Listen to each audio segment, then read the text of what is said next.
नमस्कार, मी अंकिता आणि आपण पाहत आहात संपूर्ण वर्धा जिल्ह्याच्या घडामोडींशी सांगड घालणारा आपला न्यूज चॅनल तहलका वर्धा। सावंगी शीख बेड्यावर काल धक्कादायक प्रकार घडला। कुप्रसिद्ध गुन्हेगार राजकुमार बावरी याने आपल्या घरच्यांसह व साथीदारांसह पोलिसांवर थेट प्राणघातक हल्ला चढवला। तलवारी, फरशा, धारदार शस्त्रे आणि अगदी दगडांनीही पोलिसांवर जीव घेण्याचा प्रयत्न करण्यात आला। या हल्ल्यात 2 PSI आणि DB प्रमुख संजय पंचभाई गंभीर झाले। घटनेची माहिती मिळताच पोलीस अधीक्षक अनुराग जैन तसेच उपविभागीय पोलीस अधिकारी प्रमोद मकेश्वर यांनी घटनास्थळी धाव घेतली।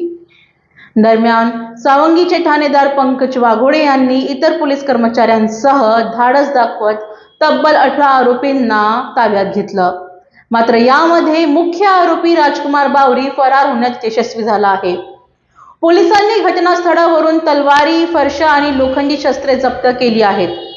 जखमी अधिकारी व कर्मचारी यांच्यावर उपचार सुरू आहेत।